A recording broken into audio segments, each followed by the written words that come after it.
Hello everyone and welcome to everyone's favorite tournament. It's the Pogchamps and it's a very nice game between Charlie and Ludwig here. I didn't go through all of the games, this is the first one that I checked and it features my favorite line of the Scandinavian defense, so I decided to show this one. And I made a poll some 6 days ago asking you guys if you were interested in seeing some games from the Pogchamps, and most of you were interested, but not maybe all of them, maybe just some of the nicer ones from the later parts of the competition. And a lot of you were interested in voting. I don't think I've ever had a poll this visited. Over 100,000 of you actually voted on this poll. So this is the first game that I'm showing from Pogchamps. Like I said, as it features my favorite line of the Scandinavian defense, and there are a lot of different opinions on whether Pogchamps is good or not, but the bottom line is it brings more people into the game, and that can only be a good thing in the long run. But I've seen Yanni Pomnich's tweet that's been circling around. I don't know if you've seen it. Nepo said that with all respect towards chess.com and the amount of work they put into promoting chess Pogchamps 3 as popcorn stuff is replacing and displacing any real chess content, and this is just terrifying. So we've already had this discussion, and it will probably happen every time there's another Pogchamps championship, or there's a different tournament that's called well, who knows what. But fact of the matter is, it is bringing more people into the game, and it is a good thing in the long run. So let's check out the game. We're not gonna dwell too much into any controversies. Charlie, with the white pieces, opens with e4, and this is what I said and why I chose the game. Ludwig goes for d5, or I've seen people call him Ludwig, so I guess it's Ludwig, and he goes for the Scandinavian defense with e captures, queen captures, and now knight to c3, attacking the queen. And we usually say that here you can play queen a5, you can go queen back to d8, and queen to d6 is what Ludwig plays, and it is my favorite line of the Scandinavian, also the reason I chose this game. Not so long ago, okay, maybe even a year ago, I made a tutorial on how to play this opening, so if you want to check that out, it will be the first link in the description below. So Charlie continues developing with d4, knight to f6, and now knight to f3. And here Ludwig goes for the exact setup that I actually recommend. He plays this a6, queen d6, and knight f6 line, and black has some very natural development. You want to place your knight here, you want to place your bishop to f5 or g4, and you want to castle queenside, and at the right moment you want to execute this e5 idea. So let's see how he does this. We have bishop to d5 by Charlie, and continuing development, knight to c6, and now as the d4 pawn is attacked twice, the bishop has been developed to d3. Here we have knight to e2. Now both of the knights are defending this pawn. And here bishop to g4, just continuing development. You could also strike in the center with e5, but that's if you want to trade everything off, but it is perfectly fine. For example, knight captures, pawn captures, queen captures, and now we can just castle kingside, and then maybe bishop to d6, already threatening checkmate. So in all of these lines, black has very natural development. Bishop to f4 not possible as the b2 pawn falls, and it's a very tricky line. But Ludwig decides to keep material on the board. He goes bishop to g4. Now is threatening to ruin white's pawn structure here with bishop captures on f3. We have bishop to f4. Charlie develops with tempo. The queen is under attack, and now queen back to d7. Always a dangerous thing, putting your queen on d7 in this line of the Scandinavian, as the knight from f3 will always have this knight to e5 jump, so you have to make sure that it isn't a problem for you. So maybe queen to d5 was a little bit better here, but okay. We have c3, now strengthening the d4 pawn, and here Ludwig castles queenside. He doesn't want to ruin white's pawn structure just yet. For example, captures, and then queenside castles. White's probably gonna move the queen and then also castle queenside. So although the pawn structure is ruined, he's not interested in doing that. So he just continues with his development. He castles queenside, and now h3, even inviting black to ruin the pawn structure. And Ludwig ignores this with bishop to h5, and here we have castles. So now Charlie actually castled kingside, and he invites Ludwig to ruin his pawn structure, but Ludwig's still not interested. Although here you should definitely go for it. Captures, and as the king already is on the king side, it does make sense to bust open the king side. Even g5 is an idea. If bishop captures, rook g8 will be deadly, and if, let's say, you move the bishop, queen captures. So it's a very nice attack that's happening. But instead, after this castles, we have e6, just preparing to bring the bishop into the game, and now g4, pushing back the light square bishop. And here Ludwig decides that it's time to sacrifice. It's time to go for some throbbing action. We have knight captures on g4, h captures, and bishop captures on g4. So a classic sacrifice on the king side, where you give up one piece for 2 pawns, and a nice attack here. So hopefully you can start pushing some pawns and maybe activate this rook. Maybe you can start pushing this pawn. Maybe it all depends on how white defends. And another thing is, this is a rapid game. Both players start with 10 minutes on the clock, and it's always easier to attack than to defend in chess. Only in top level chess is are people well versed in the art of defense, but when you're still not at that level, it is always easier to attack. So knight to g3, now the knight is being threatened, bishop captures on f3 will be black up a piece. So knight to g3, now the queen defends the knight, and here we have bishop to d6, offering a trade of dark square bishops. Again, here e5 does go a long way, because you can never capture this, or rather you shouldn't maybe, because if you capture with this, then the bishop falls, and you cannot capture with the knight because the knight is pinned. So you could capture with the bishop, but it's not all that impressive. For example, bishop captures on f3, queen captures, you're going to capture on e5 now, and if d captures, now you recapture with queen captures here, and you get this position where black is up a pawn. Also white's king is a bit open, but still you still have to feel good about going into this endgame.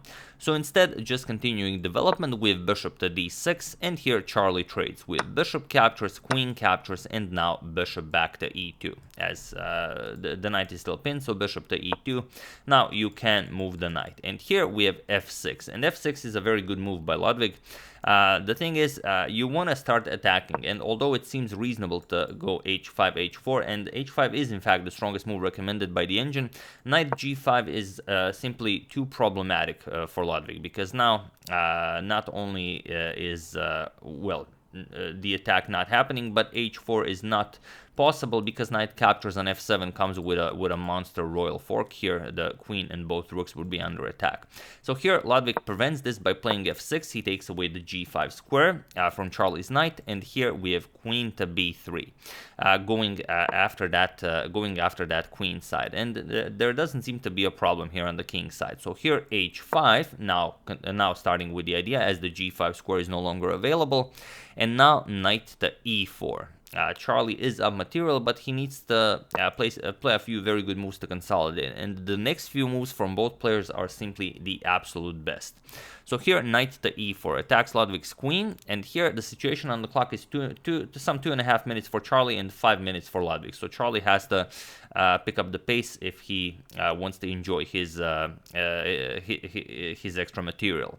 We have queen to f4, the only good move for Ludwig. Now threatens to pick up the knight here, as it's attacked twice, and now knight to c5, a brilliant move that threatens checkmate. Queen captures on b7 will be checkmate, and the knight also covers the escape square, that is the d7 square.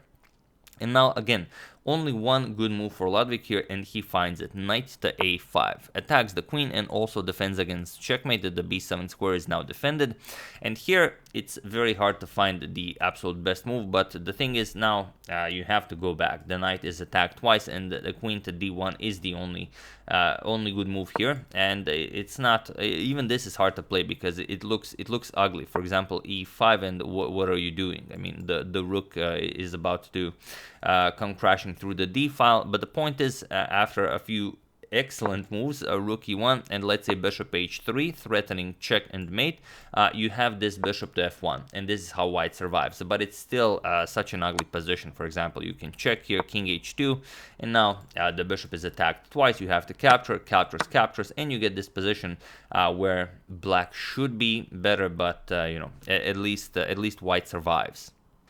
So instead, after this knight to a5, we have queen to a4 by Charlie.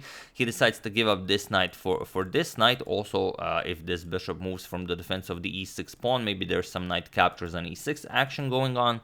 So here, bishop captures on f3, we have bishop captures on f3, and now comes b6. This is how Ludwig decided to play it. He wanted to defend his knight before capturing the bishop here, but capturing the bishop is actually winning on the spot.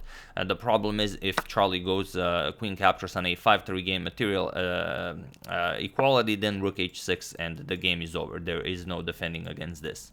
So instead, after bishop captures on f3, like we said, b6 was played, but now it's actually Charlie who's winning, but the winning move is not an easy one to find. So feel free to pause the video here and try to find the only winning move for white while I give you a couple of seconds.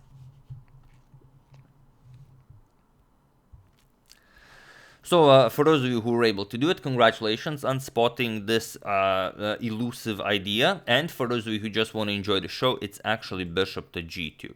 Your bishop is under attack, you move it, and that's it. White is just up material, and there is no good way for black to take advantage of this.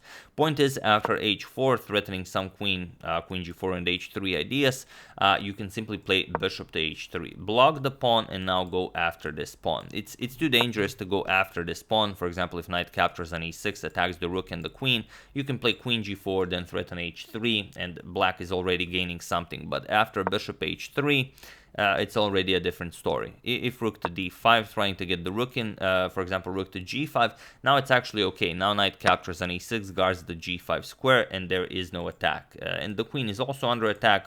These three squares are covered, so the queen has to go back. And if queen d6, you then play c4, and then the entire position is just terrible. The rook is under attack. If you move the rook, then we're gonna move the knight, probably capture that rook with a discovery. Sorry about that. Just a second.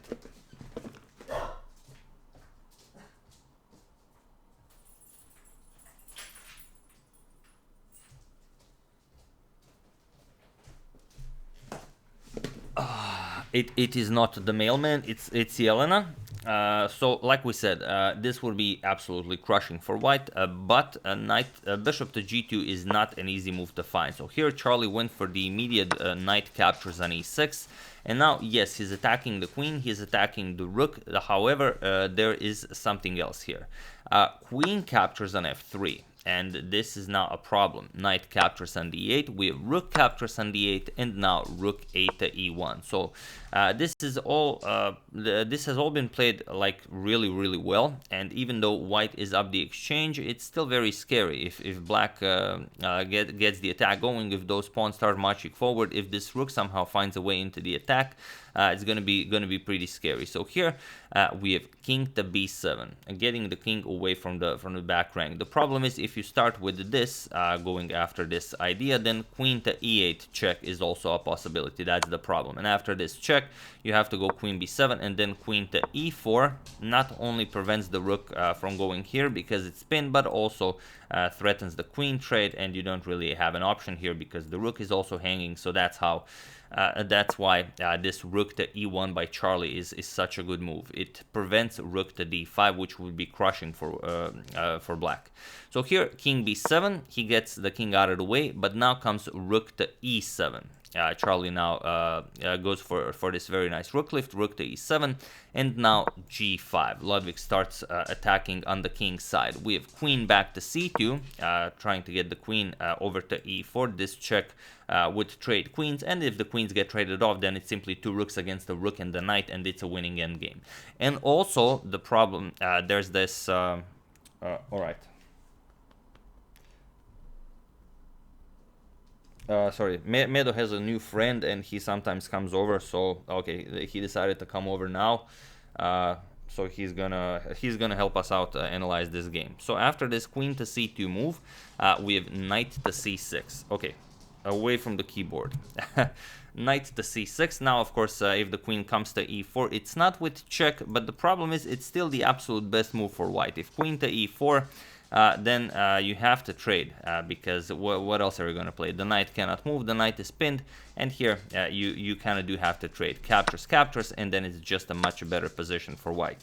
So this could have been played, but it seems that with this knight to f6, Ludwig tricked Charlie a little bit, but Charlie still goes after rook to f7. So now he put his rook behind this f6 pawn. He wants to bring the queen in and maybe start eliminating those pawns. But he now gives Ludwig the opportunity to go for a perpetual. And if Ludwig wishes so, queen to g4 definitely ensures a perpetual. If king h2, then queen h4 check. We have to go back and forth, then check, check, check. And it's a check by constantly delivering. It's a threefold repetition, basically. So after this queen to h4 check variation that didn't happen, we go back to rook to f7, and now g4. Ludwig decides to go for checkmate, and he wants to start pushing those kingside pawns even further. So here we have queen to h7. Now Charlie is the one who's threatening this c7 pawn. And now rook to c8, defending. This is all played very well. And now queen captures on h5, not only stopping the attack, but also preventing g3, because now the queen would be hanging. So here Ludwig starts chasing the white rook. We have knight to d8, attacking the rook, rook to g7, and now knight to e6. Again attacking the rook here, but now it's not a problem, as Charlie plays the absolute best move, and that is queen captures on g4. You don't care about the rook because the queen is hanging, and here you don't really have a good move. You either trade queens or you go all the way back and then suffer in a worse position.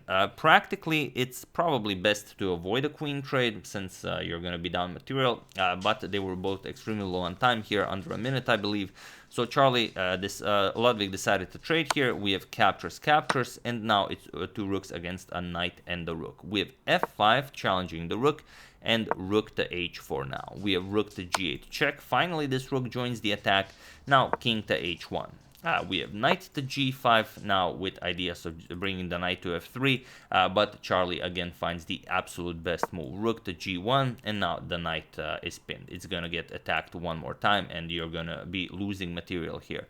So Ludwig goes for the only move that he has available, knight to f3. Attacks both of the rooks, but now it's basically just a trade of a pair of rooks. So captures, captures, and now king to g1. We have knight back to f3 with check, king to g2, and now knight to e1 with check. King to g3, and now knight to d3. It's still 5 pawns to 4, and maybe black can hold this, but it's going to be very hard. So rook to f8, going after the pawn here. Now f4 with check. So deciding to push back the white king even further. But the problem is, in positions like these, you're up a pawn and you don't mind. You can actually play this rook captures on f4 move, because then after captures, captures, you're up 2 pawns in a completely winning king and pawn endgame. So instead, after this f4 check, we have king to g4 by Charlie, and now not going after knight captures on f2, which could give black some fighting chance, but instead Ludwig starts bringing the king into the game. King c6, and now even f3. So getting the pawn out of harm's way. And now king to d5. Ludwig does the correct thing in the endgame. You want to improve the activity of your king. We have rook captures on f4 now. And this is the quickest way, as now Charlie does what he could have done a few moves ago. We have knight captures, king captures, and now it's 5 pawns to 3, of course, completely winning. We have king to e6, now king to e4, gaining opposition and preparing to push the passed pawn. So here we have king to d6, and now f4. We have king to e6, f5 with check. King to f6, now king to f4. Again, Charlie gains the opposition. King to f7, and now king to e5. We have king to e7 gaining opposition, but not a problem. f6 check. King f7, and again king f5 gaining opposition. So the king has to move. You could also waste some moves by pushing the pawns, but it's pretty pointless, as white is also up a pawn here. So you will not be able to blockade anything. King to f8, and now comes king to e6. Black gains the opposition, king 8, but just f7 check. King to f8, and now king to f6. And if this was the case without black having any pawns actually on the queen side, it'd be a stalemate. So maybe a good practical decision would have been to maybe try and sacrifice all of these pawns and try and trick Charlie into getting into stalemate. But okay, it is as it is. We have c6 now, and king to e6. We have c5 attacking the d4 pawn. Now just sorry, not b4, b3. Both players are wasting some pawn moves. We have a5, and now finally Charlie gets another pawn to be a pass pawn, and now this pawn is becoming a queen. We have b5 and now d6. We have b4, now attacking the c3 pawn, but just d7. Charlie correctly doesn't waste time on this pawn. B captures on c3, and now just d8 and bringing a queen into the game with check. King g7, queen to f6 check. Now we have king to f8, and now okay, this is checkmate also, but Charlie decides to play a few more moves. We have queen to e7 check, king to g7, and now f8 queen, delivering a double check, so both queens are checking the white king. King to g6, and now queen f to f6. This is with check, king to h5, and now queen e to g7, preparing checkmate. We have c2, Ludwig very close to promoting his pawn to a queen, but here comes queen f to h6, and with this move, Charlie delivers checkmate, and the first game goes to Charlie, and what a game it was. So more games have been played in this matchup. If you guys are interested, we can check out some of those games as well, but this has been very good and very instructive.